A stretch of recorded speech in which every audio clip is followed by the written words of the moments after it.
There were a group of companions of Rasulullah sallallahu alaihi wasallam who were on a trip, and they came upon a group of Arabs in the desert, and they requested from those Arabs to give them some hospitality, since they were in the middle of the desert and they were kind of like wayfarers. Because those Arabs weren't Muslims and they had enmity towards the Muslims, they refused to give them any hospitality. So the companions, under the emirship of Abu Sa'id al-Khudri radiyallahu anhu, they continued their trip. Allah Ta'ala caused the leader of those people who refused the hospitality to the companions to be stung by a scorpion or bit by a poisonous snake. He was dying from the poison.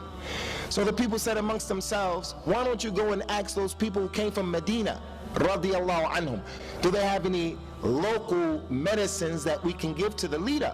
So they went to the companions and they asked them, do they have anything? The companions in this situation, they had the upper hand. They could have made it personal. They could have said to the people, no, you remember what you did?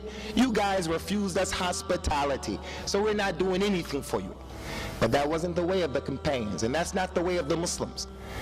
Abu Sa'id al-Khudri said, yes, I have something I can perform on him, but before I do this, I want you people to agree to give us something in return.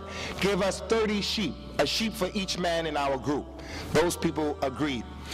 Abu Sa'id al-Khudri went back and he read over the man Surah Fatiha. This is in Sahih al-Bukhari, in the chapter of the virtues of the Quran, Surah Fatiha. He read over the man 7 times, Surah Fatiha. After the 7th time, he spit on the man.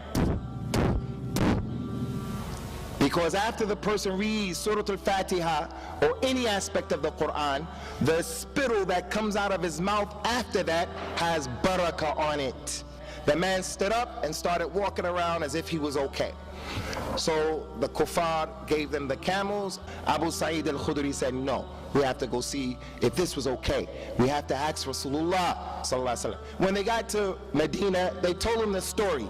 Rasulullah said to Abu Sa'id al-Khudri sallallahu alaihi wasallam, he said, وَمَا يُدْرِيكَ أَنَّهَا رُقْيَةٌ.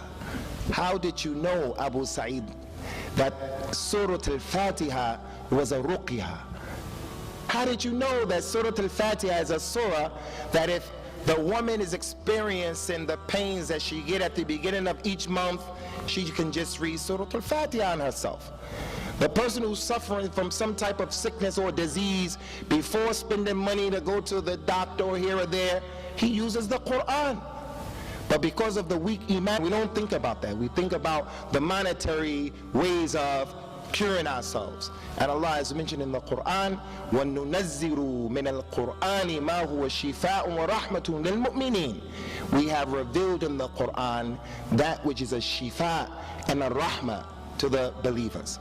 It will take away, wallahi, some of the more serious diseases that people are dealing with. But you have to have iman. So, Surah al-Fatiha is, without doubt, the greatest surah of the Quran. Bismillahir Rahmanir Rahim. Allah, mighty and sublime be He, has said, I have divided prayer between myself and my servant into 2 halves, and my servant shall have what he has asked for. When the servant says, Alhamdulillahi Rabbil Alameen, Allah, mighty and sublime be He, says, my servant has praised me. And when he says, Ar-Rahmanir Rahim, Allah, mighty and sublime be He, says, my servant has extolled me.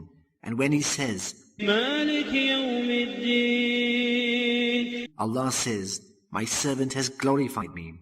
And on one occasion he said, my servant has submitted to my power.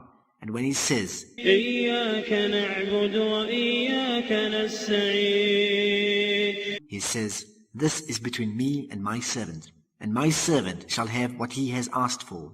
And when he says, اهْدِنَا الصِّرَاطَ الْمُسْتَقِيمَ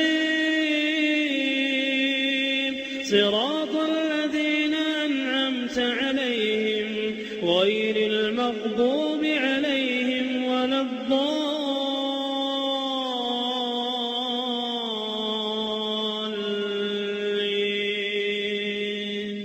he says, This is for my servant, and my servant shall have what he has asked for.